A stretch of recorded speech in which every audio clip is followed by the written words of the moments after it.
It's Dr. Tennant's Verbal Highs. Let's start the show with Lewis Tennant. Here we go. The guests and interviews that you're looking for with creators, innovators, and so much more. For all episodes and further info, verbalhighs.com is the place to go.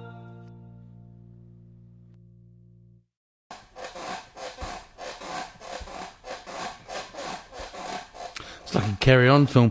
Welcome to Dr. Tennant's Verbal Highs, the podcasted weekly from a kitchen bench in Kingston, Auckland, New Zealand. I'm on the creaky chair today because it's my third chair, it's my spare chair, and I had two guests in, so they had to have the two non-creaky chairs. That's how it goes. Ryan Cooper and Alex Layton from Mukpuddy Productions came in, and oh man, it was every episode has been fantastic for a myriad of reasons, but I really feel like the podcast came into its own today. Alex approached me, first person that's approached me to do a show, and turned on up with this thing that I didn't actually view or take in the media he spoke of that he's behind until about an hour and a half before the podcast, and it's just stunning. It's, everything that I hope with the podcast would encompass in terms of creators and innovators. Himself and Ryan turned up, and it's a delicious episode. It's really cool. Yeah, I had half a kilo of Cheerios for breakfast. It wasn't ideal. I feel quite sick now, and they were cheese loaded. It was like I had a half a kilo of sausages this morning. That's not good. It's not good. These guys are, hackneyed phrase, living the dream. They are living the dream they started off dreaming about collectively in 1998 at animation school. They do a show called Barefoot Bandits, which is the focus of today's episode, and which I'm going to disappear to after getting this episode up and binge watch with glee. It occurred to me while I was watching it that I didn't actually check whether what Alex was doing was shit before or after I agreed to do the podcast. I just assumed, and assumption's great sometimes. They say it's the mother of all fuck ups, but in this example, these guys have I feel really inspired after this episode. Small tech companies in New Zealand. There's a guy called Paul Callaghan. Sir Paul Callaghan, one of our great thinkers who passed away recently, rest in peace, has a great speech that's available on YouTube called Mapping Our Future. And it all looks very spreadsheety and kind of dry balls if you look at the initial frame when you search that topic. But he's a compelling speaker, but he chats about in relation to Mukpuddy, which is the company name that these guys, or creative name these guys make their cartoons under. Callaghan talks about how we need small, innovative tech companies to be more seriously considered in terms of New Zealand. The title again, Mapping Our Future, so it's in that. And, I initially thought about Serato when I watched it. Like, Callaghan would have had no idea about Serato, I assume. But these guys encompass that as well. We lose some of our greatest, or a lot of our greatest, often daily, weekly, yearly, with people flying overseas to do things like animation, which is what these guys do, cartoons. They've stayed here. They've stuck together as a crew. I really got under the hood, or I really wanted to get under the hood in terms of how what they do works behind the scenes, and I hope you enjoy hearing about that as I did. As a podcast, it was fun. They were a couple of mushrooms. They were fun guys to be with. Then they left, and I thought, well, I could blimmin' hang out with those guys a bit more. I blimmin' could. There's a wee noise at one point in the podcast. I'm not sure what that was. It was kind of a... And I'm unsure what cause that. But when that happens, please don't stop. I was going to say tune out. That's so tune out. That's so analog. But don't tune out, because it comes and it goes. Like the ebbs and flows of life. With that, I'm constantly amazed at the number of podcasts I listen to with freaking fantastic guests where the producer week in, week out can't sort out a good, nice, robust sonic feed in terms of good mics and so on. And there's a lot of music-based podcasts doing that. I don't understand that. How can you do a podcast on music and have your podcast sound like shit? Surely, by the nature of what you're critiquing and discussing, you could sort them things out. Anyway, these guys really captured the spirit of the podcast. Big up Mukpuddy Productions, Ryan Cooper and Alex, 0.666666 recurring of the Mukpuddy main crew. Their show, if you missed it before, is called Barefoot Bandits. It's on TVNZ on demand. It's killer. And I wouldn't say that if it wasn't. I would have politely gone, that was okay, guys. Yeah. Hey, great chatting. Good stuff. Hey, by the way, bucket list. On my bucket list, Ryan and Alex is to be a voice on a cartoon. All right. This is Dr. Tannen's Verbal Highs. With me, I have, and I wasn't going to use this word, but you guys used it because I thought it might be, it might not be the correct technical or artistic term, but you referred to yourself as cartoon makers, which I really like. Yep. Yeah. I've got Ryan and Alex with me, part of Mukpuddy Productions, and their current, really, I guess, probably the most major project so far is Barefoot Bandits, which I just watched and is freaking amazing. And I want to talk about how you guys kind of talking about how you had to pitch it to kids and so on at some stage during the podcast, because I literally laughed out loud more than once, and it wasn't kiddie humour. No. Yeah, for sure, man. No, we make it for us. Yeah, first and foremost. Yeah, kind of. That's always kind of been we our try to motto. appeal to our inner child and hope that still is relevant to modern day children. With that modern day, I thought about that, so for people who haven't seen this, it's going to be, I guess that's the whole thing with podcasts, right? Is you go and check stuff out if you haven't. So Absolutely. Give us, we'll paint a bit of a picture as we go. But we've got these three characters, classic, they've all got their own traits and so on. Sort of classic team of childhood investigators or whatever.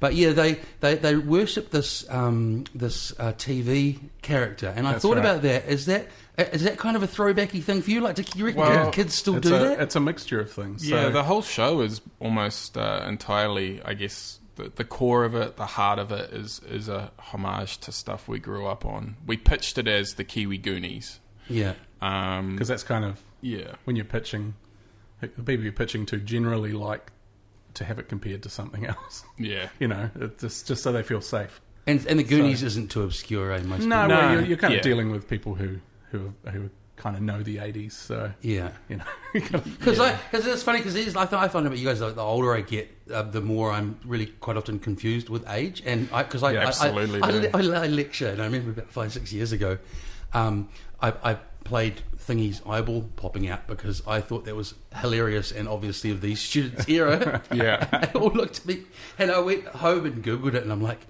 fuck, I was about 15 years out with that. Cultural references who's singing? Yeah, totally. Yeah, we made it with the Barefoot Bandits. We made a conscious effort not to be too pop culture referencey. So we have made cartoons that directly reference, Never-Ending Story and Goonies and Labyrinth and stuff like that. But we just wanted to make a show that had those tones, but didn't necessarily reference those things. So, we just gave it the feeling of that stuff rather than kids having to know that stuff. Well, it's an interesting thing, because I've only watched the first one, as I said. I watched it 3 times, but. Are there things like tablets and stuff in it? Like what I'm getting at is it's set in an unknown it's an ambiguous era. sort of time. We were kind of thinking initially we were gonna it was gonna be set maybe in the 80s. Yeah. And the show, their favourite show, Tumiki Space, was this 80s sort of like big TV show that the kids were into.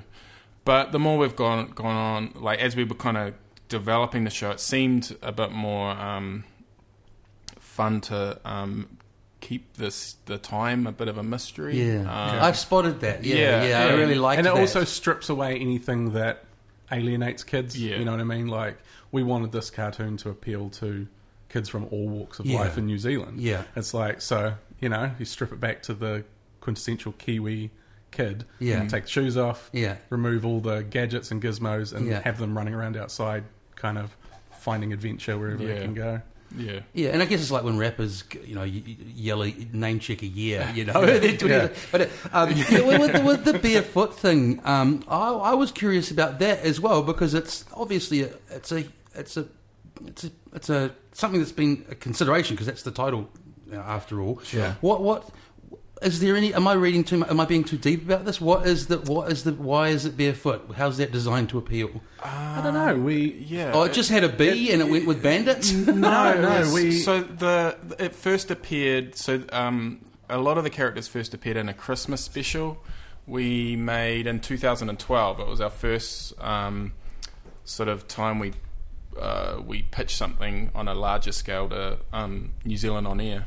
And it was a one-off half-hour Christmas special, and it revolved around Tane, who was sort of the leader of the Barefoot Bandits, and his best friend Fridge. Let's unwrap these as we go as well. Sorry to cut you off. So Tane, describe him. Tane, he's kind of the he's the heart of the show. He's the kid who doesn't see hurdles. He basically just, you know, nothing's a problem. Keep moving forward. He's all about friends. And having fun. And his best mate, Fridge, is kind of the opposite. Comedic.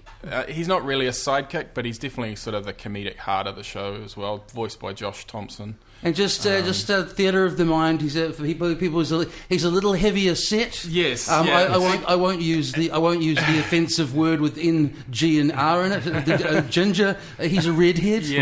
Red of hair. It's very much, I guess, an 80s trope as well. The kind of chubby, comedic, sort of sidekick type character. But as far as making a cartoon goes, you want the characters to all be distinct and have interesting shapes and be visually striking, play off each other. And that's, you know, obviously we're a big, you know, it's a visual medium, you know. I think I probably made you forget the original point you were making, after I made you unwrap the characters. Can you remember what we were talking about? We were talking about the Barefoot Christmas. Bandits. So where did the bandits thing come from? The Barefoot. Oh, well done. The story for Missing Christmas, which was essentially the pilot, was that it was this kid Tane on an island, and Santa missed the island every year because it's at the bottom of New Zealand. It's a fictional island. We made it up so it could kind of be a microcosm of New Zealand. And basically Santa misses them every year, and it was this year that this kid was like, no, I'm going to do something that gets his attention, and he stops. So then we're like, okay, so you got this kid and you got his best friend, and then we just started making lists of what we would have liked as kids, and it's like we'd have our little club and our tree house, and we're like, what's the club? And some of the sketches Alex had done, they didn't have shoes on, just because we were trying to capture that quintessential kind of Kiwiness and the whole no shoes childhood too, you know, because running around in your bare feet. Anything, you know, anybody sort of telling stories is, you know, there's got to be a genuine aspect to it. There's got to be parts of yourself in there if you want it to resonate, and also just probably also if you want to keep emotionally involved with that long term. Absolutely. You know? So a lot of this, keep it real. Absolutely. And a lot of this is our childhood, and what, you know, in the 80s, running around barefoot, like climbing trees, and, you know, it's so it kind of, because the big thing is we're not 9 years old. You know what I mean? So all we can do is think back to what we would like and hope that, again. Well, that's interesting there, because I'm really sorry you're going to have to hold that microphone that's for the fine. next hour. I'm we brought a third mic in, folks, so I'm currently talking to a large pop screen with an eye poking out the top of it. I'm very strong for an animator. The kid thing, I mean, look, there's always business considerations or whatever, or like, not even business, but like, will it work? Did you get focus groups of wee people into watching it? No, it doesn't work like that, really. Yeah, to be honest. not in New Zealand. It's very much, we kind of built our business on making, the plan was to just make our own cartoons. Yeah. And over the years, we made various short form things for What Now and other existing kids shows. And that kind of was our bread and butter for quite a few years. I was going to ask about that, 48-hour film festival, competed a few times in that. And it just mostly just really short stuff, 5-minute-ers, 6-minute-ers stuff. Do you think that because whether or not you had focus groups, whatever, you talked about this 80s experience, the barefoot thing. Essentially my childhood. I went 4 to 14 or whatever was the 80s for me. Mm-hmm. And we always it happens every generation. It's like we have these articles. Oh, the kids of today, blah, they're doing this, they're doing that, blah blah blah. How you guys are dealing with that audience as well as adults now? Sure. How much of that's bullshit? How much is not? How similar is the childhood experience now? What do you reckon? You've got kids. My kids. How old are they? My kids are 6 and 9. Perfect case study. Exactly. Okay, here we go. So we're going to base every childhood experience globally on the 6 and 9 year old. They're exactly the same as when I was a kid. They just have some extra gadgets thrown in that I would have loved as a kid too. I don't know. I think we've tried to raise. Me and my wife have raised our kids with a good balance. Yeah, I'm cool with them playing video games. I love video games. Well, we're hardly the generation that's going to say video games terrible. But, then I also love it when the sun's out to let's go outside and run around. You've just finished making them kind of a fort in the backyard. So, I built a massive climbing tower and stuff with the climbing wall and no padding at the bottom. And you're in it more than they are. Sitting at the top. Come on. But the classic line for childhood with high tech 80s gadgets for kids. Do you remember what it was? Or what I think it was? Got no batteries. What's that? Oh, it's got no batteries. Christmas was always Dad rushing to the gas and Mum and Dad forgot to station. I got this. It was such a cool gift. I had an uncle who just used to get me cool gifts, and I got a remote controlled racing car. Hello. But for some weird reason, the controller took six AAs, and the car took 8 AAs. Dude. So we're looking at buying 40. We're looking at buying 14. And then it would last what? It would last 15 minutes. Oh, it would go a bit longer than that. And then I drove it past. Not mine. I drove it past to someone, and they stood on it accidentally, and it was. Oh Jesus! That's still cut to talk about that. Yeah. So this humour, it's very New Zealand and not in a hokey kind of a way, but we're definitely in one place here. Is it being watched overseas and because I know Brotown has been revoiced, for different markets and stuff. I think so. I'm not 100% sure on that. That's the beauty of animation in a way. Like it's definitely easier. Beyond this initial screening in New Zealand, we can sell it overseas and around the world, and it's relatively easy to redub, and it means kind of more sales that way. And so that's how you'd have to do it, is redub it. You don't think it would translate? Well, it's playing in Australia without just as is. Yeah, obviously. But translate it into close Australian. enough. Yeah, it's gone down we have a distributor. That might be my phone ringing in my pocket. I can hear I can hear a weird wee, because this is the first time I've ever worn headphones the whole time.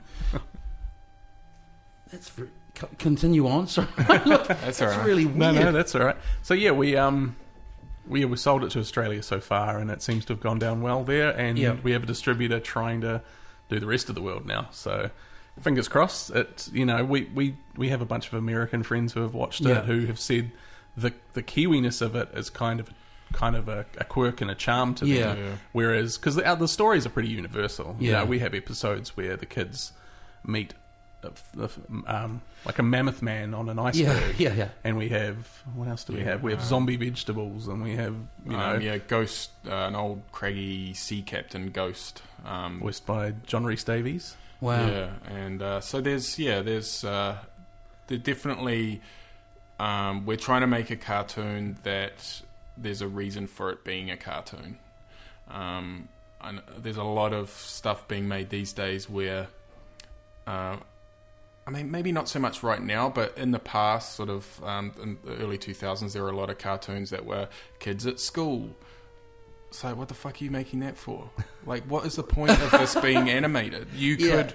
You know, I mean, even Brotown in a way is like the only reason that was animated is because those dudes can't play. They could have made that live action. Something did come into. Why did they do it then? Because they went through this whole thing of like everything has to be relatable for a child. Yeah. So they made a list, and it was like school is relatable, and it's such bullshit. Are you also sort of saying like, what kid wants to watch what they just came home from? Yeah.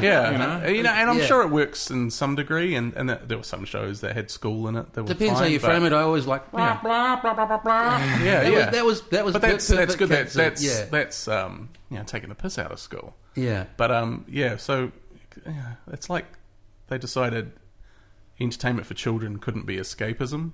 Yeah, you know, it's like I wanted to go home and watch DuckTales. Yeah. I didn't want to watch shit set in a school. You can just tell when something reeks of being made by a committee, or people are too scared to trust a creator, or you know, and animation, especially out of the States, suffers from that a lot. Yeah, like, there's a few gems, but there's a lot of just mediocre, paint by numbers, made by a committee. The worst ones, I think, and I think this is my media teacher in me coming out. Are the ones, because it's ethically so murky. The ones designed to sell toys. Yeah, you know, like my little cousin years ago. Now he wouldn't be now. He's 15, but he was into Beyblades, and I watched the show, and I'm like.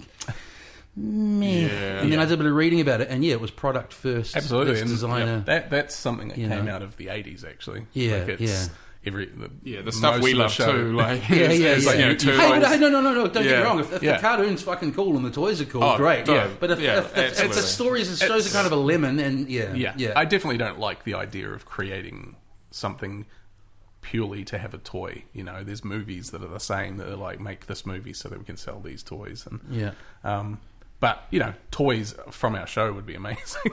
Totally. But the show came first, and it just toys would be a nice bonus. But the 80s was a strange time. We actually have a cartoon called The Pocket Protectors, which is a direct piss take on the 80s. Yeah. The toy companies need to keep producing cartoons so they could sell toys. So we came up with this idea that they ran out of ideas and were scrambling and decided to take your everyday stationery and turn them into little robots, and it was like, so it's kind of lame. So the whole show was about how lame these things were and how much they didn't help anybody. Good. So you get it. You're getting to vent your 8-year-old kid frustration. Absolutely. I'll get back at you now. So just to close this bit off, it sounds like, because the sort of things we've talked about, I said, did you show it to kids beforehand? You know, I was going to ask whether you looked into. I'm assuming you didn't look into things like this, how the psychology of different characters works, kind of academically or anything. So round it up. It seems like you guys have just gone with your gut. Feeling. Well, this is a passion of ours since we were all three of us. And the other guy Tim is back at the studio, but it started out as the three of us, and we all share the same story. Like from 5 years old, we knew we wanted to make cartoons. So let's talk about that, because I wanted to move along, and it was actually going to be later on in my mind's eye, but it's fine. The history of, I think it's really interesting, because it's sort of a story of just kind of sticking at it, really, because 98, it's a long time ago. 98 was our first year of animation school. Didn't grow up together, didn't know each other, all from Auckland? Different ends of Auckland, but Tim was born in England, so his family immigrated here in the 80s, like 8. So he was young, but we're all from very different parts of Auckland. I guess fairly similar social backgrounds. Families kind of very middle, working class, and all nerds. Yeah, we just all just really absorbed a lot of 80s, as we've mentioned before. Star Wars, huge. Yeah. Jim Henson and the Henson, Muppets, Spielberg movies, Chuck Jones and all the... And one thing that's really changed is we all had that collective experience. Like if you came to school, it was like if you could get it off Coronation Street or whatever, you'd all watched that same show. I think that's really different now, and that collective cultural experience, things really changed. Because appointment television's kind of gone, whereas entertainment's very individual. But sorry, back to your history. We met on our course in which we started in '98, and then kind of in '99 was when this sort of trio started clicking, and we I don't know, I guess just our sense of humour's kind of all meshed well. And it was because it wasn't only just the geeky stuff we related to. It was what a big part of what makes us click as friends is our love of comedy. Yeah, and totally. And, it was interesting. And whether it's the Goons or Python or American stuff like Police Squad, Zucker Brothers stuff. Nice Beaver. Real silly shit, and that's always been our sort of at the heart of what we do is and again in terms of animation, Chuck Jones, Bugs Bunny, Daffy Duck. So we kind of clicked over that sort of stuff too. Sorry, go on. We just started writing our own little skits and coming up with comics ideas for comics and shows, and just sounds like a lot of fun to me. So we weren't actually doing our schoolwork. We were it was a big distraction. Making our own stuff, and we stuck at that for 3 years. But hang on, isn't that totally related to schoolwork? So I was going to ask about that. So what do they? There was a course curriculum. But I'm guessing I'm really interested in at animation school. Obviously you have to learn the technical side of animating, but surely storytelling and really no. It's so a huge gap, dude. It's a huge gap. Because I teach stuff like the 3-act structure and the hero's journey and all that sort of stuff. It is. So to be honest, it probably is a little more in there now than when we were there, but we were just very. So you were just being taught how to use machinery to animate things, and I think that's what we all. What was the traditional type of animating? Like the flipping, the Disney Warner Brothers stuff, like where you've got you're doing keyframes and then in betweening and you're flipping the pages to. Is that school still around? It's now called Animation College. They cover a lot more stuff now. Than so no computer stuff in '98. I find that surprising. No, it was all traditional. Really, all traditional. Wow.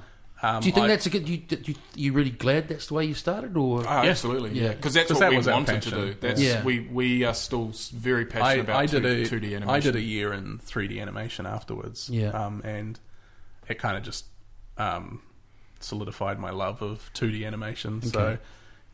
So, so 2D. We need to talk about exactly what the two of you do in this organisation soon. But so 2D. You are still these days starting off on paper and then essentially Alex is kind of our lead character designer. So you drew all those characters? So they're awesome. Thanks, man. It's a fun job, and it's I love it. It's tough because there's a lot. The cast and the show just grows and grows. It's enormous. So there's a lot of work to do, and I'm trying to make it as fun looking as possible. And does it bother you with the way things like Family Guy look? Yep. Yeah, big time. You think it's just incredibly lazy, but it's sort of it's iconic for something like South Park. I think South Park could only look that way. Yeah. South Park. But hit me with all this nerd stuff. I want to know. South Park. That's kind of the charm of the show. But I don't know. There's a big part of the problem is the adult audience and what they're willing to accept. And there's a strange something mindset in the 80s. Something weird in the 80s happened where cartoons became for kids. There's. So what did they used to be for families? Well, the Flintstones. When animation was first sort of 100 years ago came about, there's the early Mickey Mouse shorts. They were before movies that only adults were going to. Even the Looney Tunes stuff that we grew up on at the Bugs Bunny show after school weren't made for us. They were made in the 40s and 50s and for adults. They were full of social commentary. They were full of stuff for adults. They were goofy and silly, but... That's why Bugs Bunny is a cross-dresser and they shoot guns and smoke cigars. It's not made for 8-year-olds. Damn it! I'm glad it was part of my. I think it's part of kids' time now. It's a huge part of why we do what we do. So. Amazing racism, like just there were those elements too, for sure. And something happened where they just they just decided that stuff for adults needed to look kind of ugly. Yeah. Kind of strip kind of so it's style. Not just a budget thing or whatever. They decided that's how it should look. No, after Family Guy, I think there is now a conscious decision to design-wise to make it Rick and Morty, BoJack Horseman. Like there's some really you just basically spoke Russian to me. Okay, so Rick and Morty's a huge Adult Swim cartoon. Oh, Rick and Morty, yeah. It's super funny, but. It looks like shit. You strip it back and it's I hate the design. Ugly drawings. Yeah. And BoJack Horseman, a big show on Netflix. I'm friends with the creator on Facebook, so... yeah. I'm sorry, dude. Name dropping. But the other one I've never heard of, the second show you talked about. So what's going on with that one visually? BoJack Horseman is a big show. It's a smart show, really well written. It's a Netflix animated show. But it's vomit for my eyeballs. I can't...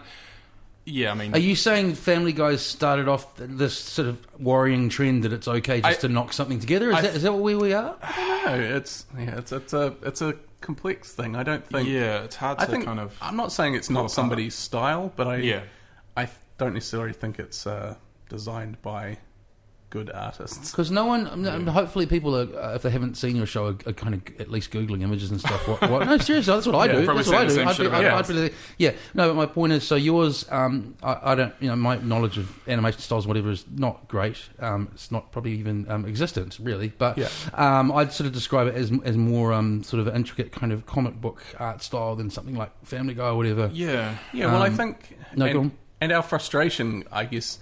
Not to knock all those shows, because I've watched all of them, and Family Guy's made me laugh. I don't watch it so much now, but there was a time where totally I've laughed. I've laughed it got really a little bit show. Mean spirited at one point. I was just like, I'm not sure this is what I need right now. But so it's not really anything against them. It's just our frustration when we spend so much time. It's not coming across like make stuff look unique, and then you show it to people, and they're like, right, that looks really young. Yeah. So that's kind of the feedback we often get. It's like, that looks we're really drawing young, it for ourselves, and we're in our mid-30s. So there is something in this adult...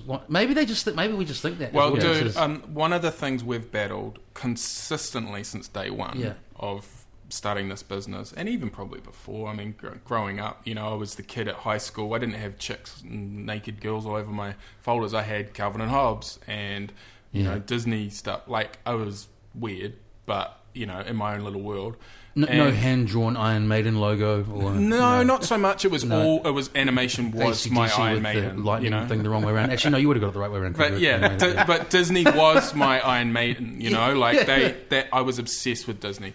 But I think that's the one-liner for the show copy. Disney was my Iron Maiden. Was that right? Okay. It's a T-shirt. Thanks, continue. So one of the things we've battled consistently is animations for children. Yeah.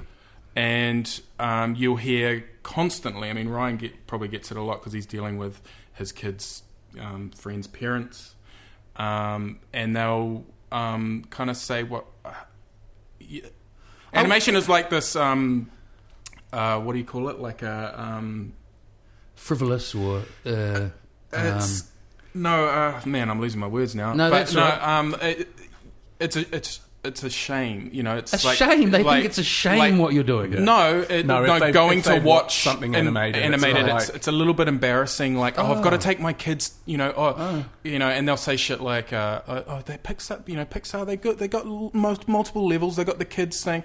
And stuff for adults. I told every friggin' adult I knew to go and see Inside Out after I went to the cinema. So that was stunning, right? But it always comes with a disclaimer. I took my kids. Guys, I wouldn't go to see that by myself. You always get the whole...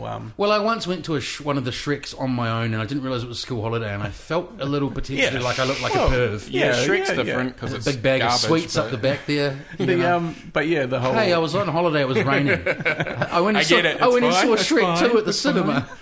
Yikes. On my own. With kids that weren't mine around me. You get a lot... The kids loved it, but I actually really loved it. Yeah. Like that sort of like backhanded, like I remember someone saw someone I kind of barely know was like, "Oh, I watched your show. I watched the Barefoot Bandits. It was actually really funny." Really good. It's like, could you just drop the word "actually" out of there because we intended it to be funny? Because there's a weird thing, like we've noticed. It's good. It wasn't shit. That's okay. Good. Excellent. Yeah. There's a weird thing in the West again that there's it seems to be mostly a Western kind of cultural thing around animation. Yeah, because it's for Japan. kids. Yeah, and then you go to Asia and it's just like the way we tell stories, and this one in particular is animated, and it doesn't scare people. Whereas, that's why we have, the only thing we have coming out of the West is mostly American stuff, and it's all CG. It all looks like it's made by the same studio, and it's all very much the same type of story. Like, well, what about with you guys with that? I know it's not the same always, studios made me think about. Do you get all your kind of, I guess, colouring in? That's not the technical term, but do you get all your colouring done offshore or whatever, like a lot of companies do? No, it's all in-house. Yeah, that was hugely time-consuming? Nope. No. We again, I guess we go back because your backgrounds are static, right? And yes, you've got they're all characters. So backgrounds are all painted in Photoshop by our background artist for this show. I used to do all the background stuff as well as the character design, but it's just too much of a big undertaking on this project. So we have a background artist that paints it all in Photoshop, and then we've got I design the characters firstly on paper, and then for the most part, and then in our animation program called Flash, where I'll make the character. I have heard of Flash. So we build them up like a puppet. But thank you. That was for the audience. Yeah. And then the guys animate in Flash, and we composite it in After Effects. We haven't had. Haven't had you talk about what you do yet? I do a few things, kind of direct, and I write. I'm one of the lead writers on the show. I voice a few characters you don't do in the any show. Voice? No. Well, that's who are you, Ryan? Who do I voice? I voice few about randoms. I voice about 15 characters in the show. Yeah. Okay, in the first episode, were you the old Scottish mother? Yes, I was the old lady. You were.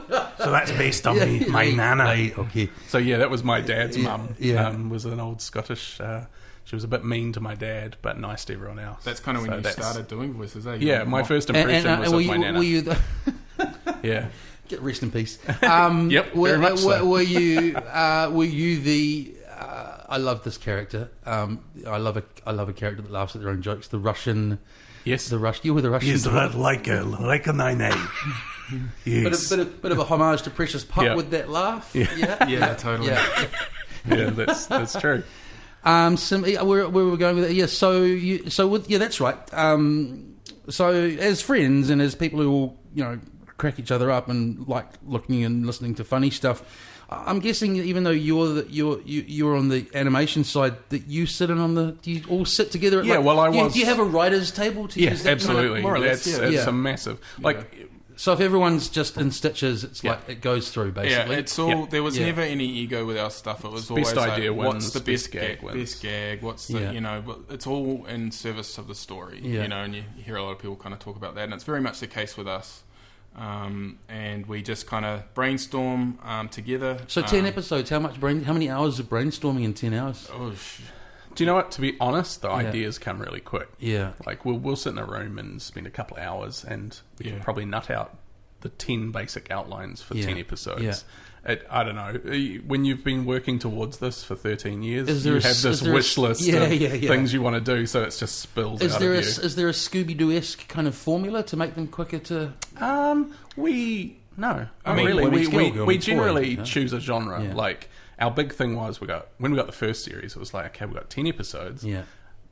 Let's give it our all. And we decided we'd treat each episode like a movie. Yeah. So we'd pick a genre. It's like, okay, this will be... I'm going to bear that in mind when I watch them. This is the Alien X-Files episode, and this is the disaster movie episode, and this is the zombie episode. Can you remember what the one I watched was? Yeah, it's the first episode, right? With the Russian. Yeah. So I guess that was kind of our X-Files sort of like... and also very much... So in the pilot, one of the main leads, Riley, was not in the show. So when we got the show, we wanted to add to the group of kids and have a female lead, and that first episode is essentially the introduction of Riley to the boys, and their friendship starting over. Yeah, we wanted to introduce stuff. a girl who was just a bigger nerd than them, and she had an absolute obsession with aliens, and she brought that to the table. And it definitely felt like I can't think of if it's a particular film, whatever, but it's smacked of an 80s storyline where the girl turns up and they both sort of try and be impressive. There's a little bit of that. Then she gets accepted in, and he's all kind of huffy and puffy. And as the show goes on, we definitely wanted to create a female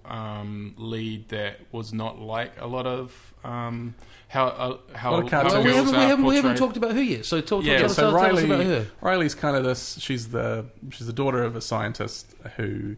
So everything that comes out of her mouth is kind of factual or is based around science.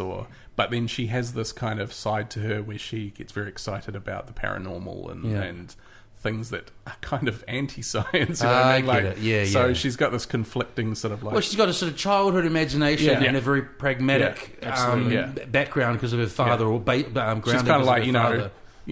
Ghosts couldn't exist because of X, Y, Z. Yeah. But then see a ghost and be extremely excited. But because it is a cartoon, ghosts do exist. And aliens do exist. Yeah. And we just wanted to introduce someone that brought in the smarts to the team because the boys are kind of and then just be one of the group for the rest of the series. There was no, they're all a lead and they all give you an idea of Fridge's level of perhaps now compared to her. I think the line I first laughed out loud was when he said that he was called Fridge because he could fit a lot of food into himself. And then there's a great comic pause, and because he's magnetic. Because magnets. I got the lines wrong, but it was much funnier what I heard. Yeah, absolutely. And he's kind of Ralph Wiggum-esque in that. He always moment. says a little bit, totally.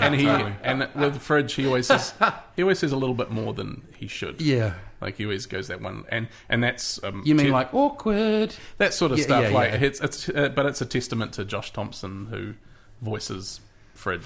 He's a very funny guy, and we let him ramble in the voice booth. Like he just adds so much to the character that isn't on paper. Yeah, him and Reese Darby very much are in their element. Give us a lot of material. What a coup! I wouldn't have known part of the answer to this if I had. Is your arm going to be okay, man? You're going to have a sore arm for the rest of the day. That weird whining has gone. That was great. I thought, oh my god, it's going to ruin the episode. It's about a minute. That's right. Fine. Anyway, what I was going to ask. Oh yeah, Reese Darby. I kind of semi know the answer to this now, and that I'm guessing he didn't charge you market Reese Darby rate because you guys are mates. No. What an awesome addition. Well, everyone was pretty good with that. Yeah. Like we don't make the show for a lot of money. Like we had to kind of find a way to make animation affordable in New Zealand because so you were friends with Reese already? We knew him. We'd used him in a couple of projects and just chatted and then when we got to make the Christmas special and introduce his character, it kind of had to be him. Yeah. Like we'd written a role for him, so we offered it to him, and he was like, "Of course!" Like especially since it was the first of its kind, an animated Christmas special made in New Zealand. Yeah, like it never been done before. So everyone was keen to get involved. Is that up on demand as well? I don't know if it still is. Is it on your website? It might be on demand actually. Okay, it might be on the TNZ on demand. Yeah, but, sorry. It was. So yeah, it's definitely looks like it was made before we got better, but so that was just made by the three of us. But it was quite a good, not a ploy because I shouldn't say it was a ploy, but everyone was keen to be involved because of the nature of the project. Like it was something that it was being made in New Zealand. It was a uniquely Kiwi setting and interesting Kiwi characters. So it made me. I got to thinking today when I watched it, like whether I don't know what influences what, like whether the style of comedy you guys deliver is New Zealand because that's New Zealand, but because it felt kind of flight of the. I don't mean you guys were biting from things, but what I'm getting at is it's really interesting to me how with for all these different things like Flight of the Conchords and you guys and other things I'm putting myself on the spot and can't think of. There's this kind of New Zealand comedy emerging, and it's really cool. It's really freaking cool. We've tried to put our finger on it. I think that's what I mean with that kind of flat delivery and stuff. Yeah. Were you influenced by that without realising it? Who knows? But it's great to see that we've got. I think we were trying to make the anti-cartoon, to be honest. You know what I mean? We were trying to make a cartoon that wasn't high energy all the time, because to infinity. Everything is a sound effect, and everything is like, oh no, we just want I guess that's maybe the same for Fly the Conchords and same for Taika. Yeah. Is they probably strive to do the same as us and do something that was a little more casual and low key. You know, it's kind of, you just want to do the opposite of that stuff that's out there. Not that I don't love some of that stuff, but I don't know. There is kind of, I think Kiwi comedians have found that kind of deadpan, low key sort of groove. Yeah. I love it. It makes weird, it really makes me laugh, like hearing a deadpan delivery come out of when someone's got amazing comic timing. Totally, it's awesome. Josh voicing Fridge is just and Laura and Tammy as well. Yeah, they all just give these amazing performances. But so it kind of makes us listen for that type of voice. Like in the second series, we have who do we have? We have Corey Gonzalez. Yep. And he's got a very deadpan kind of delivery, and he voices a ghost pirate, and it's amazing. Yeah, because we just let him be him. So you've got essentially known Kiwis and cameos. And, I think not to blow. How did you? I was going to ask that before. You just reminded me. How did you get Tim? Because he's sort of he's an enigma now. Yeah, to be honest, we just put it out to his agent. Yeah, we had a wish list, and we were. I think we got 99% of who we wanted. And again, Tim featured in the Christmas special many years ago, which is again the pilot for Barefoot Bandits, and so he featured all the voice cast came back for the series that were in the pilot, and Tim was someone we wanted Tane's parents to be a big part of the show, and his mum and dad. We kind of were trying to think of someone who has an iconic voice and a presence, but would be fun to kind of maybe throw the odd silly line, hear him do something a bit sillier and a little bit out of the ordinary. And Tim, it's very different to the father he's most famous for playing. Yeah, right? absolutely. Absolutely. But he's awesome. Like we love working with Tim. He it's been pretty cool to see his career kind of take off again massively in the last couple of years as well. Yeah, so the sound thing really interests me. I think it's often overlooked when people kind of talk about TV and film and so on, but it's massive, you know. I kind of, again, teaching wise, I teach audio stuff. What's that? Very general question. What's the process? Who finds all your sound? And have you got a sound engineer and part of the team permanently? It's kind of a mix. Obviously we record the voices first in-house. We have our own little... Just a setup like this? Is that all you need? Similar sort of like... I built this little soundproof sort of portable booth that we've used for easy quite a few years. Eh? We use a lot of production music in the show. Yeah. So we lay all that ourselves and time it and, time out a scene to music. And we do, I don't know, maybe 50% of the sound effects and sound design up front. And so someone's a musician amongst you, because that's right, there are Tim. Songs and so on. Yeah, Tim's a muso. I wouldn't call myself a musician, but Ryan has written... But you dropped some of those raps in it. And I wrote the theme song. Oh, cool. And you had the beat in your head, and we put it out to... I wouldn't say I'm a musician, but I'm a songwriter. It's like, hello. Yeah. Well, I knew what I wanted. Like, I knew I wanted to hark back again to the 80s. Did you play anything growing up? No. No? Okay, well, there you go. No. But, so I wrote the song, I had the beat, and then we approached Tommy Ill and said, we love your stuff. This is what we want. Is this something you're interested to be? I want to be involved in. He was like, hell yeah. We want an 80s cartoon theme song. With a kind of a rappy sort of, and he beyond delivered. Nailed it. It's just great in New Zealand, that attitude. You know what you've talked about with everyone coming to it. In Wellington, we used to call them bro jobs. Nothing like a good Kiwi bro job. Yeah, we'll do that. That's a great idea. It's on my bucket list to be involved with a cartoon sort of a thing. That's kind of the whole show, the essence of it. So. And our cast, again, back to the cast, like it's. We were just looking at it the other day. We made a chart of everyone who's in series 2, it's crazy. I can't believe we have your this. cameos. Yeah, We got the Top Twins, and we got oh wow, who else have we got in Richard there? O'Brien. Richard O'Brien. Oh, awesome! Now you've got the fanboy in me. Yeah. Rocky honestly, Horror was a big part of my growing up. Yeah. And he was hard to track down because he doesn't have an agent. He was on Breakfast a few weeks ago in a dress and a wig, bless him. Brilliant. Awesome. And no one could bat an eye or whatever. And he did the whole interview. And he's definitely he came in and he was unique just character. Awesome. He voices a vampire. Well, there's a songwriter. My God, I mean that's one of the most iconic musicals ever. And he was so pro and so nice and he's stuck very much the thespian, isn't he? Very much business. Absolutely, business, he had an idea about the character. Yeah. So he's a sort of a vampire that comes to the island. So he had brought his own sort of idea. He'd thought about it. He was almost, I guess, maybe the only actor that's come prepared and actually read the script. Yeah, because everyone's like, I haven't read the script. Like, but quite often we like to see it develop on the day. It was like, let's just give it a go and see what comes out. Spitball. But he came in with amazing stuff. You guys just remind me what I want. I love learning about stuff on the scenes. So I wanted to ask you about that because you made me think about the idea of ad-libbing. Yeah. Do you script watching it? What, do you read? You don't get what I'm asking here. Do you read watching it? Because if you could, then you can't ad lib because mouths aren't moving right. No, so how does that work? It's all done first before we animate anything. So you sit down, you go, this is the character, you show a picture of them. Yeah. Yep. I guess now you've got a few episodes up. You can actually, I guess early on you would have just, we wouldn't really have had anything moving to show them, would you? Well, no. Pre-production started before voice, before dialogue recording. Yeah. Started. So we had drawings and ideas, and for the most part, we want people. We're hiring voice actors to be themselves. Yeah. With Richard, it was different because he very much kind of played a traditional vampire. Kind of a heightened version of himself. Yeah, he had a little bit of an accent on it as well, which we were happy. It's like, dude, just do whatever you want. Yeah. But everyone else from Tammy, Reese, Laura, Lee Hart's in it, and he's just Lee.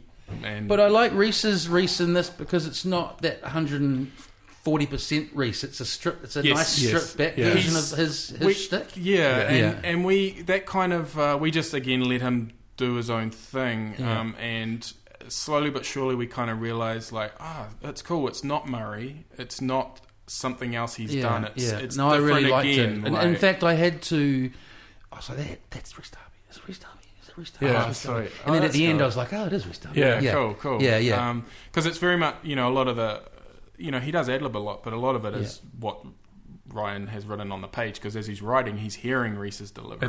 That's been the joy of having the cast sorted before I write. Now It's probably pretty creepy for them because I have their voices in my head and I kind of know how they're going to deliver something. So when they come in and it comes out like that, I'm like sitting there like... And you're doing your Reese impression to Reese. I'm like, right now, this is how it should be. And he just looks at me like, okay. Yeah. So this is an odd segue. The 80s have been said 643 times during this podcast. What did you guys think of Stranger Things? Loved it. Amazing, right? Yeah, so cool. Yeah, it just... so cool. I think... so cinematic. And it's just everything, the sound, the freaking synthesizer soundtrack. Brilliant. Yeah. It kind of annoyed us that we didn't do that for Barefoot Bandits now. We're like, God damn it. Can't you do a Stranger Things? Oh, no, hang on, that's because that's... we have a couple of episodes... That's very meta. Yeah, we have a couple of episodes in the second series that use a bit of synthy music. We'll let it seep in there. Yeah. No, it definitely felt like something scooped out of our brains. We kind of like, it really tapped into everything we kind of loved. And because it's the sort of thing I would have missed so much in terms of references and stuff. I spotted some of them. Like, there's a lot hidden in there, right? Yeah. And nostalgia gets a bit of a bad rap. I remember there was a bit of a...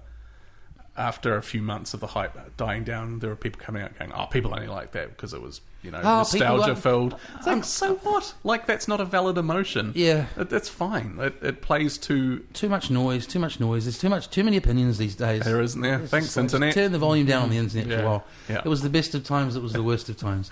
So, references and so on. There's Easter eggs in your episodes. I spotted Jim Wigmore's wiggery.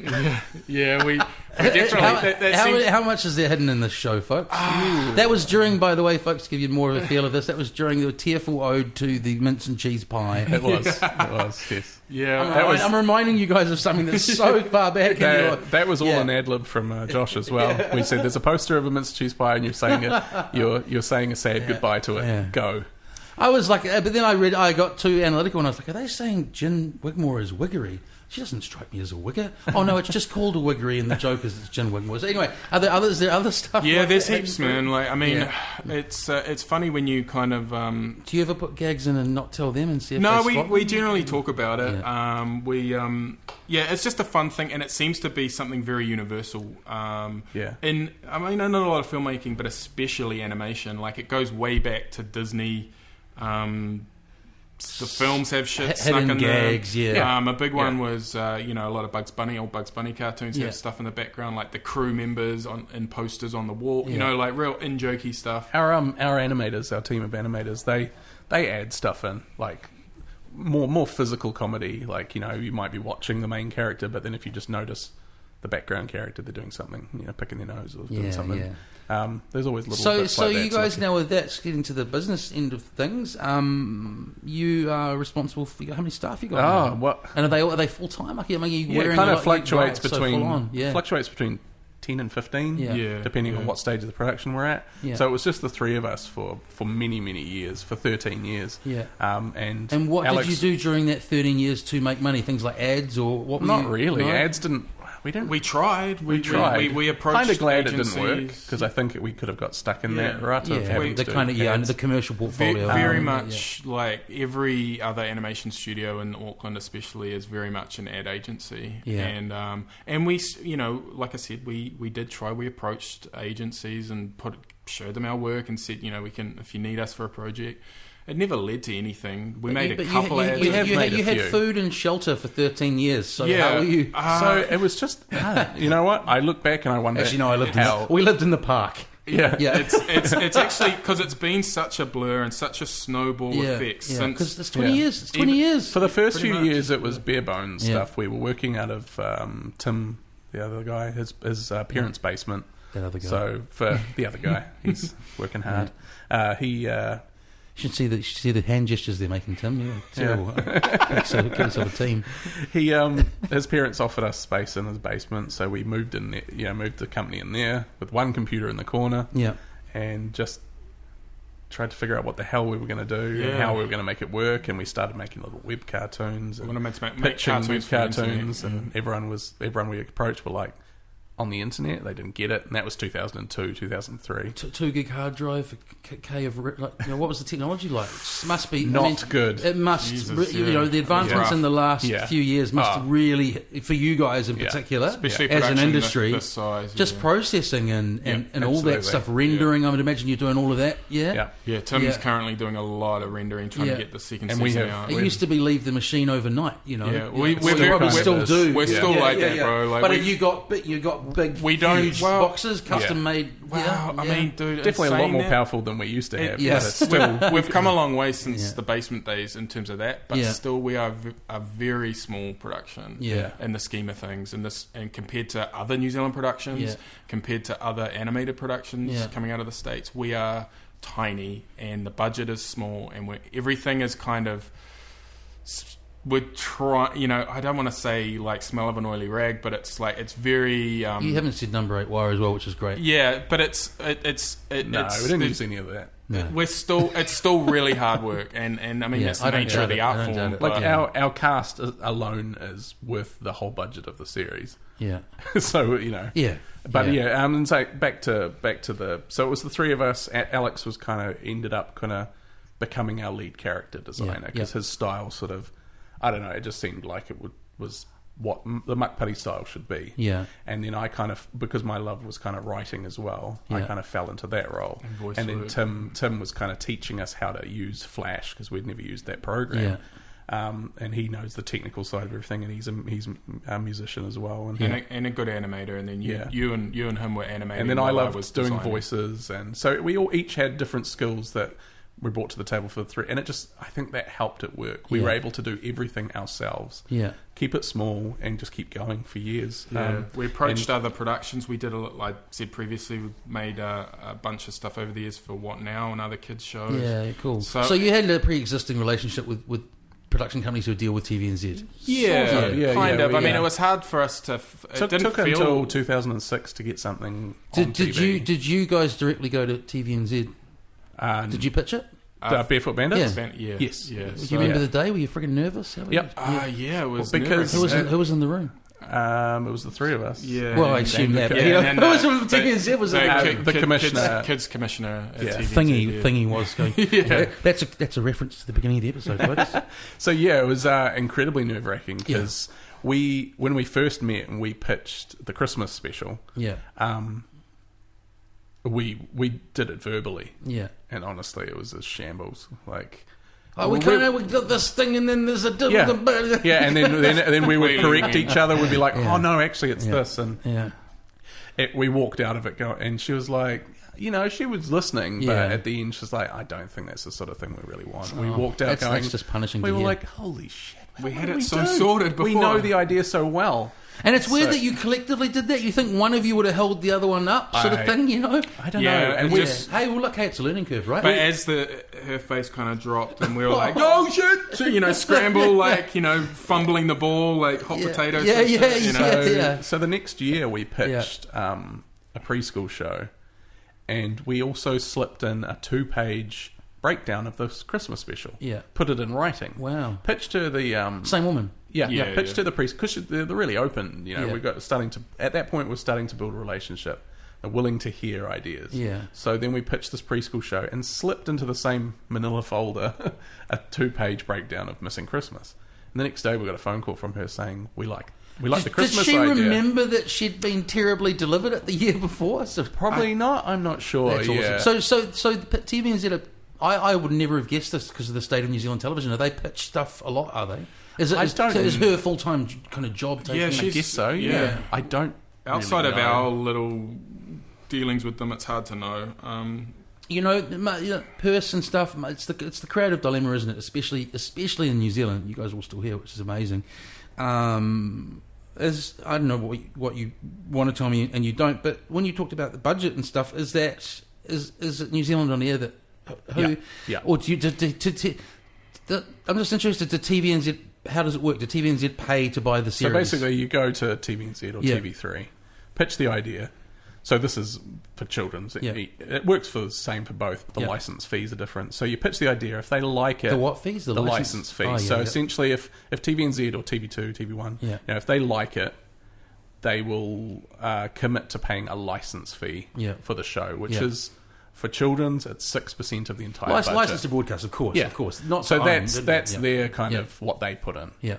And obviously whatever promotion they do on their channel. And then goes to New Zealand on air, and New Zealand on air see that TV2 will play it, and they've put a license fee in. And then the rest but it's up to you guys to apply to New Zealand on air, not to sort of. But once I hear what you're saying, it's like, well, hello, if it's going to be broadcast, it should be supported. Makes sense. You need a broadcaster on board, and then you put together like an extensive pitch involving breaking down the our pitch bible is massively thick with character breakdowns and story ideas, and then obviously the budget as well. So your income for you and all your staff is TVNZ's commissioning and New Zealand on air. Yeah. Currently, Well, we awesome. have a few. That's great. I mean, that's great. It's great to hear when we often hear so much about how our public broadcaster isn't supporting stuff. And it's great. It's on the air. The last couple of years, so we can't be dismissive all the time. Oh, and New Zealand on air are great. They genuinely honestly, love us. Our interactions.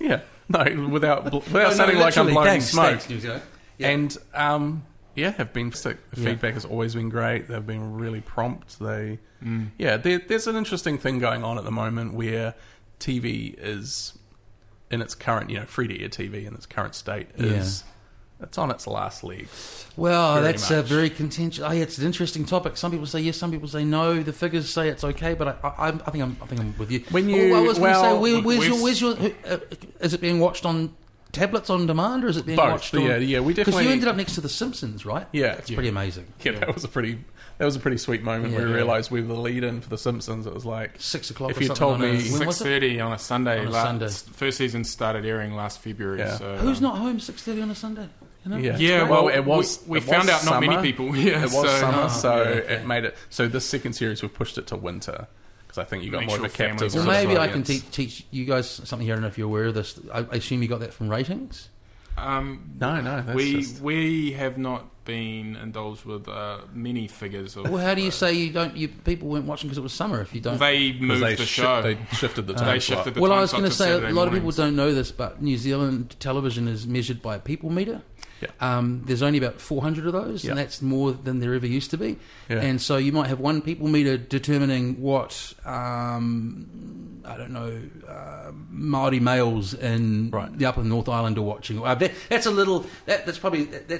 huge areas are determined by very few machines. So what I'm sort of saying is, statistically, it's quite a murky way of they recently measuring. New Zealand only did an independent kind of bit of research into what kids were watching. Yeah. And it came back that 72% or something like that were their main source of entertainment was YouTube. Yeah, So it totally. surpassed TV. Yeah. So You got them up on YouTube? Or you're we not can't allowed put to them do on that? YouTube, but they are Not on allowed TV. to because of the TVNZ. Yeah, It's we so have a- interesting. I find this really interesting. We So have they a have- lot of Yeah. behind the scenes sort of extra stuff that we put on YouTube. We and tried to be clips. very prolific on social media with our stuff, constantly giving glimpses of what we're doing. So that's a way we get content onto YouTube. But we. Is it kids or adults watching it, or equal amounts of both? I suppose you don't really know. What do your kids think of it? Yeah, they love it. Yeah. They're both they don't in a- even they don't even seem to care that Dad made it. Like Yeah. they just, it's kind of nice. It's a nice gauge. Oh, to, awesome. Well, they're both voice actors in it too. Are Yeah, they? they Who are got they? little parts. Yeah, so- Those happen to be their favourite episodes, but Cohen plays a little mutant eggplant that comes to life, and Isla is a mower. That the kids find a mower egg that hatches, and Molly the mower, which seems to be a favourite. I went and did a talk at their school. Yeah. And I did a talk. Was it like a My Dad Is Bring Them In day? Sort of. Oh, that's so cool. Sort of, yeah. The schools all dabble in animation and a lot of coding and stuff now, which blows my mind that my son is 6 and he's doing the early stages of coding.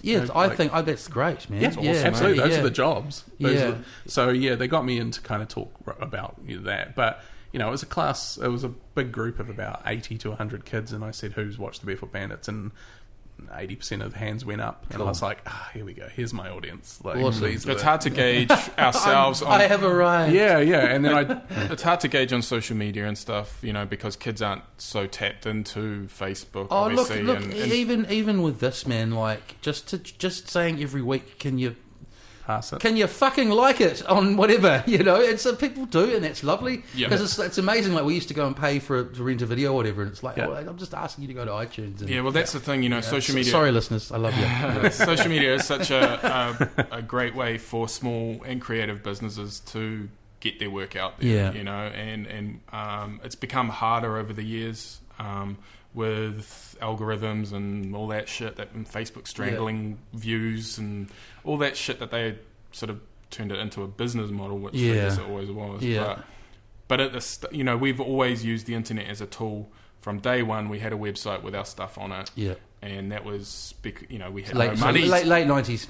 Yeah. So I Early 2000s. Early 2000s, really. So that was our... Okay, so there were a number of websites in New Zealand. Yeah, not many. It was very early days, man. But it opened doors overseas. One of those like flash sites having of that era. having an online you're right. having an online presence really was a portal to the world. Yeah. Because then in 2005, somehow we managed to save up and we took a trip to the States, and sent emails out to these people who were our idols, at Cartoon Network and Nickelodeon and Disney, and the doors opened everywhere, and they welcomed us in, and we sat down and we pitched ideas, and they listened, and it's like all of a sudden, for other series or other things. for other stuff. Yeah. And we had a few in 2007. We did the same thing, and we had a few studios come back and say we love that idea, and we developed them, and they didn't go anywhere ultimately because that's a big machine. We did make a pilot for Nickelodeon in 2008. Was that, I think I read, was that Nickelodeon UK? Yeah. Because this comes back to something you were saying,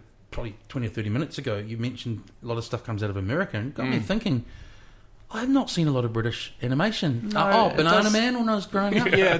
We grew up on a lot. There was a lot. Danger Mouse, stuff like that. Not now, though. Nah, not so much. Oh, crumbs! Yeah, they have a big industry of... great. They have a big industry of preschool content, which still, What show was the Camp Skeleton on?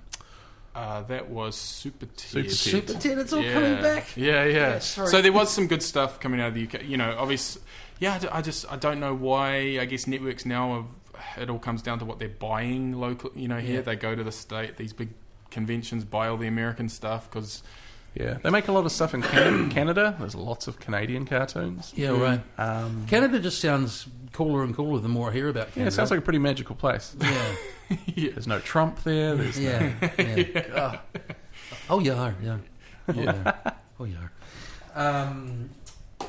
Yes, yeah. I think you said before broadcast television is on its last legs. So in its current state, yeah. Its current state. And it's totally, yeah. So for you guys, what's the plan for the future? How do you, because we you got to keep coming back to deriving an income, right? So you're sort of throwing it up on YouTube and hoping. How many hits do you need on YouTube before a check arrives? 100,000 or something? Yeah, it's pretty high. More than we get. The comment we get most on our YouTube, and this is not a lie, is why doesn't your stuff have more views? It's like, if we knew, fucking pass it around. Well, I'm going to start showing it to, like I did with my dear friend Guy, Robert and Sheepy. You ever seen Robert and Sheepy? Mm-hmm. Yeah, so I started showing that to my students, and I'll start bringing your show into the classroom where I can. Awesome. That's what it's about, right? It's just about. But I think these days that is, you guys are here today. It's an example. It's like it's what we've got to do now, right? That's right. I think. But there's an amazing freedom with that as well. Yeah. I think just the whole on-demand type thing is what's going to replace television. I think TVNZ will exist, but I don't think it'll exist how it exists now. I think they'll become their version of Netflix and that sort of thing. Well, you can sort of see the way they're changing the way their site looks and stuff. They're trying to do that at the moment. Absolutely. Yeah, well, and we're happy to kind of milk it for as long as we, make this show. We love making this show. It's we're really proud of it. Too obscure for Netflix? Have you looked into Netflix? No, that's where we're trying. We have a sales agent. Good luck. I think that could be amazing for you. Yeah, and we have original ideas as well that we want to pitch to these big Amazon and Netflix and stuff. Once we get a moment to breathe. I think you might. I mean, if the animation's terrible in it, I apologise before I say this, but. An American comedian. He's done a 1970 homage to the 70s. Oh yeah, Bill Burr. Yeah, what's that show called? F for Family. Freaking loved that. Yeah, the story and character wise. No, it's a great show. And the ball. The test. Do you remember the testicle scene? That's some of the rawest. Yeah. I love. So you like that, even though it's quite simplistic. There's definitely a style to it. As much as it is still in that realm. Well, it's kind of looks. I don't know my animation history, but now I think about it, it kind of almost looks like it's trying to look of that era. Yes, I think it probably is. Yeah, I mean, obviously, the look, the setting of the show is the 70s. I'll put you through the fucking wall. Yeah, I love that line.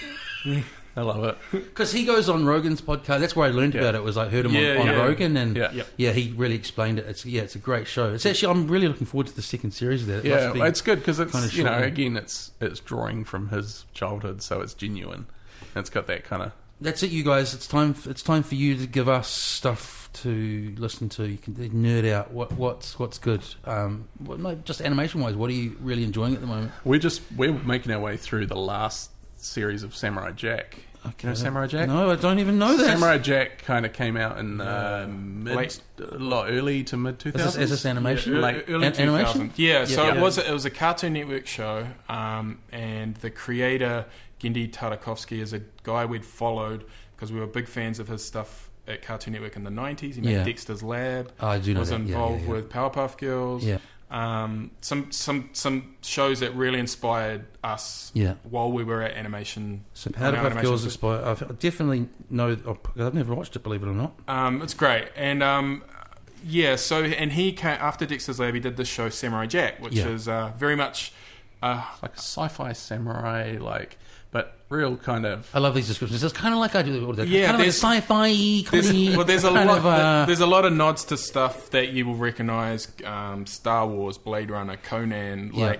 So he's very, very cinematic and theatrical in his delivery and his visual delivery. Yeah. So he sounds Japanese by his name? Russian. Russian. Okay, sorry, I thought I heard a Japanese-esque sounding name. So he made this show a couple of seasons. Cartoon Network didn't really know what to do with it because it's quite adult. Yeah. Like it's this there's a slow brooding kind of pace and very little dialogue. So it kind of just didn't really find it found an audience, but not. So it's sounding to me like it's it's slow for a cartoon. Yeah. It's got action in it, but so then it got cancelled after the fourth season. And then now with the joy of how things work and the internet and people saying what they want and getting things made. Cool.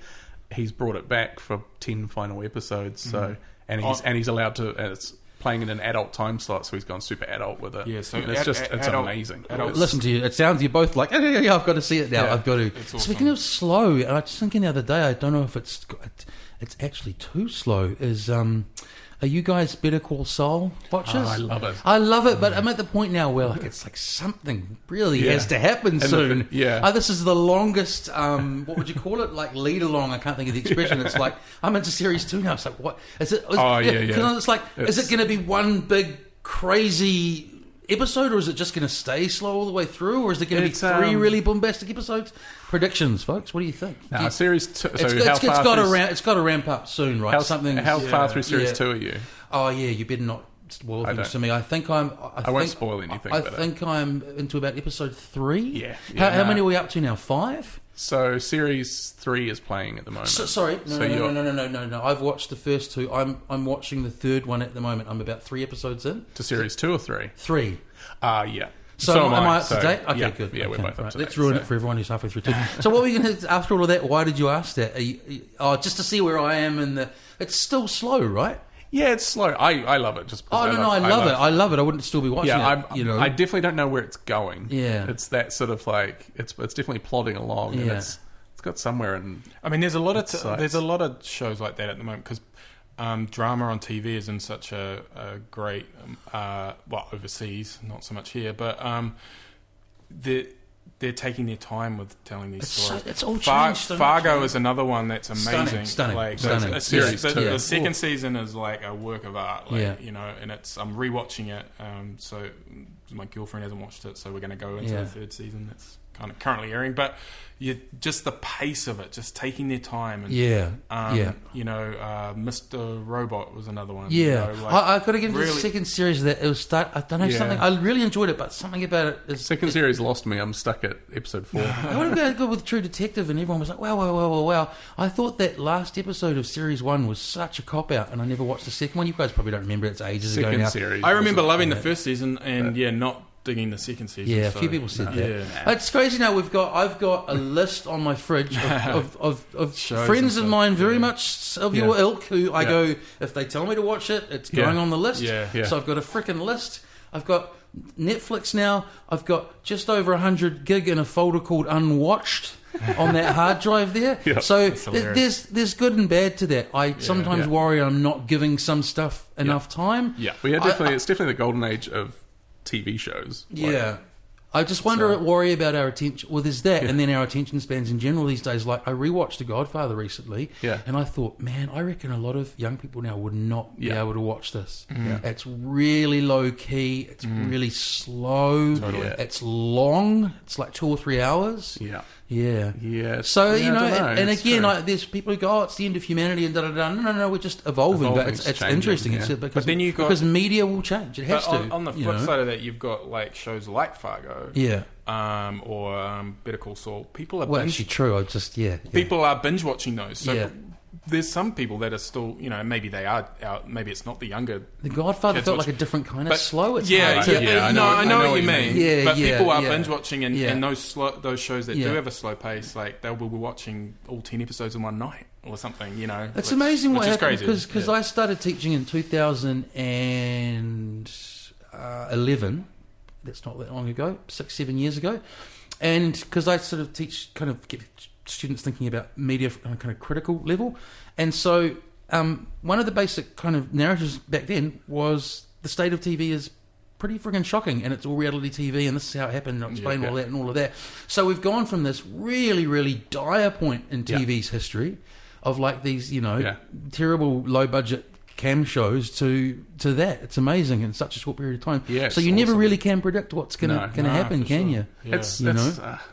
They just let the right people make shows. It's like, just let the right directors and the right writers. Yeah, but just them spending the money, amazing. I guess it's that subscription model, isn't it? It's like the audience almost votes with, totally. That's true. This has been amazing. We've covered so much ground. It's like it's good. It's good. Really great. We've got about 8 minutes to go. Cool. 7.5 minutes. 7 minutes 29. Anyway. So what else do we talk about at the end? We've talked a whole lot about your projects and stuff. I just read this big article this morning. Let's bring it down a bit. A really long, well-reasoned article about how the planet's got less than 100 years to go. Yeah, I've read the same.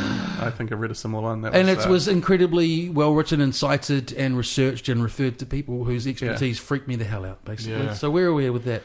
Sorry to...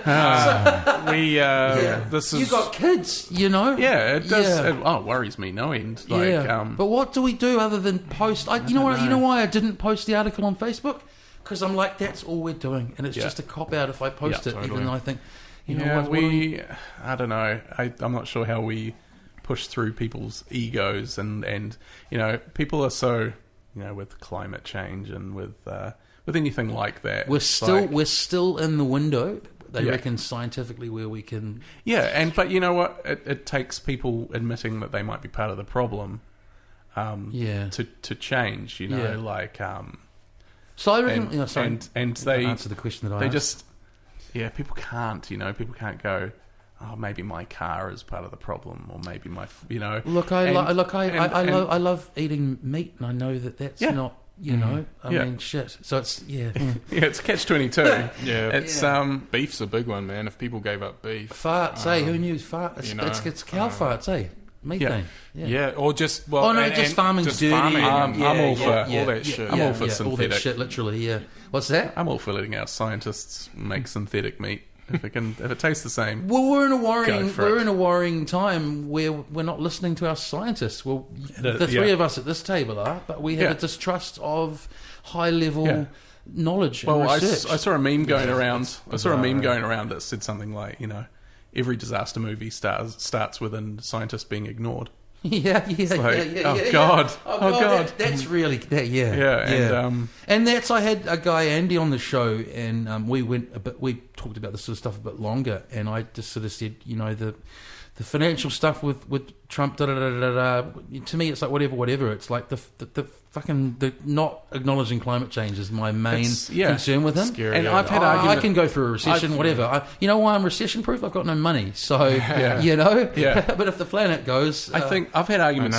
Stupid Facebook comment arguments that go nowhere. But people are like, well, what if it's just a hoax? And we've done all this for nothing. I'm like, what do you mean done all of this for nothing? What's a hoax? The science. But it's a science hoax. Let's say for the next. I'm not saying that science is infallible, but let's say for the next 30 years we treat it like the science. The proof is there. Let's all act like things are bad and we need to improve it. So and we need to pollute. We need to not pollute, and we need to not do this and that. And say in 30 years that was wrong.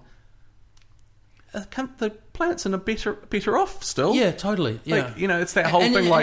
If I don't know definitely that it's going to be better, then I don't. And you're right. And behaviours do change. And so it's like because people used to drive around with no seatbelts. Now everyone wears seatbelts, and people used to. I remember speaking of the 80s. I remember people would just. I don't know if you guys remember this. Maybe I'm imagining it, but people would just drop litter. Yeah.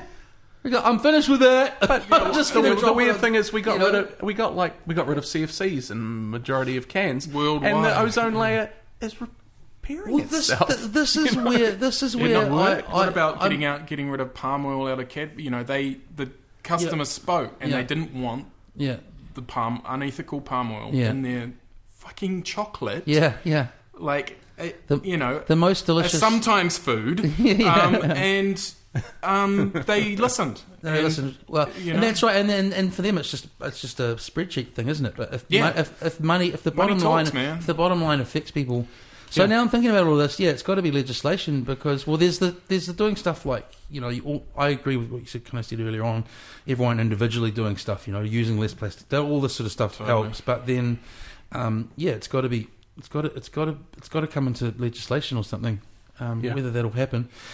The 80s, that's right. The 80s, that's what I was going to say is I always find it weird when I read about how this whole climate change discussion is new and stuff to me, because to me it's the really same thing when I grew up with as a kid with what they call it, would you say global warming? Yeah.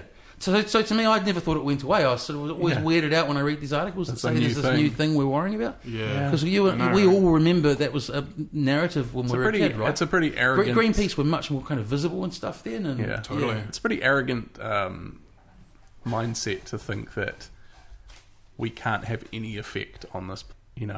Say remove everyone from this planet and leave it as is, and then put everyone on it. You don't see that there could be some alteration to that planet? Well, one of many angles to take on that is it's a bit old now, and it's not a documentary that's going to change your mind, it's not been the greatest doc you've ever seen. It's still really worth a look for the topic. It's called End of the Line, and it's about overfishing. Right. Some of the footage in that's terrifying, and we can't pull that much stuff out of the water and expect things to be okay. We can't end on this. What we're going to talk about to close up. What do you guys? We're going to see Alien tonight. Oh, awesome! Nice. Did you like the last one that wasn't quite related? Was it? We had lots of discussions about this. We were fans of Prometheus. I know a lot of people didn't like it, but god damn, it was beautiful. Yeah. So for you guys? What's the ideal cinema experience? Are you like IMAX people, or you like 3D, or you just like to go and see it in a good old traditional? Do you think 3D is a bit of a gimmick? Depends what the movie is. Yeah. Like I've seen movies where it was awesome. I'd rather they used it as a gimmick. I think that's the problem. I find they're using it so subtly that within 10 minutes I'm like, I'm just wearing glasses, like in a movie. I don't wear glasses. Remember talking to two guys who are currently wearing glasses. Speaking of the I have perfect eyes. Oh, damn it. Speaking of how collective cultural experiences, do you guys remember when Gorilla at Large was shown on TV2 in the 80s? Yes. And we all had to go to KFC and get our... Very much so. Yeah. How funny is that? Yeah. 86 or 87. Movie. Feels like 86 or 87 or something, yeah. Yeah, it would have been. It was definitely the late 80s, but that was a big... Yeah. And we never had KFC as a kid, so all of a sudden we had KFC. That was definitely, one of those ones where mum and dad... It was like once a year, because it was... You don't want to be the... What do you call it? Like the abusive family... I can't think of the term. The family that doesn't look after their kids right, because you're the only one who didn't get the glasses. Yeah. The kids... The dad up the road made a homemade pair, and you know how when you're a kid, it's like they still work, but it's kind of like... Brilliant. You know what I mean? Like he's the guy with the homemade. Yeah. It's like that... It's like that Eddie Murphy joke about the home burger. If you've ever seen that years ago, so I thought I'd close with, because you guys are animators and stuff, and we're talking about you going to cinema tonight and stuff. VR, do you think you'll be working in that medium? Yeah, I think so. Yeah. We're trying. I wonder how stories will be made if we're all having our own experience. I don't know. Yeah, we definitely, we're always got our finger on the pulse when it comes to new tech and stuff like that, and especially something like VR where have you guys tried it somewhere? Yeah. Liked it? Yep. I love it. It's great. Tim and Ryan both have the PSVR. PlayStation. Tim's got all of them. I didn't know they existed. And Tim's had the Oculus and the Vive, and we had it at the studio for a wee while. There's nothing I love more than people coming around to my house and putting them in it who have never been in it. So you're gaming in full immersion? Not gaming. Oh, I've got games. I thought you said PlayStation. Yeah, it is PlayStation. PS4, yeah. What do you watch films through? You can watch films, play games. I sound like a grandparent. I feel like a grandparent now. Do you crank the side of it? How does it get started? My parents come around and I'm like, put them in like a shark tank and drop them to the bottom of the ocean. And there's experience. Software, There's experiences. There are games like Ryan's been playing the Batman one. Holy shit, the Batman crazy. VR experience makes. How many commercial games we've got commercially? Just like a handful at the moment. I think there's probably about 20. I haven't been a gamer for years, but I think that could tip me over. But the Batman VR, cool. It's only 50 minutes long from start to finish, but. It's the starting point. You're Batman. Yeah. Like, you put the suit on. You're Batman. Yeah, you're Batman. That's all the sales pitch needs to be. And, you finally. You get dropped into the Batcave. You drop down into the Batcave, and it's like That's massive. very cool. It really makes and you feel reckon tiny. traditional cinema will continue to exist alongside? Because you've predicted broadcast media is dying, so you're our Yeah, I mean, I think so, barometer. man. It's, Film will always exist. Yeah, How we watch it might change, I think. Yeah. But I don't know. Hey, let's end there, man. I think that's pretty much. It's been great having you guys in. It's been really fun having two guests. You've sowed a seed now for me. Awesome. Because it takes a bit of the pressure off me, I feel. Yeah. Cool. Good luck. The show's freaking amazing, Thanks, and man. I will definitely be watching more of them. I'll probably binge watch a bunch of them tonight. Yeah, sweet. In fact. No, we definitely hear that a lot. Like, It gets really good from episode 5. Yeah, we found found our feet Personally, sort of towards the end of season 1. Well, look, so I really like. So that's a good indication. Awesome. When you answered the door, I was like, "You guys, that's awesome." I really Thanks, enjoy man. watching. Yeah, no. So you can check out all the episodes on the TVNZ On Demand website. They're all there. And yeah, second season. Say hi to us on Facebook. Yeah, Mukpuddy. Yeah, what is it? Facebook Because I better go. So it's just Mukpuddy. Mukpuddy. Yeah, MUCKPU. Oh, MUK. Oops, sorry. No C. MUKPUWY. Yeah, the Barefoot Bandits have a Facebook page as well, where we put up a lot of behind the scenes and process work. And so we're just finishing off season 2, and it should air in July sometime. Great. All things going to plan. All right, back into the rain you go. See ya. Cheers. Thanks, bro.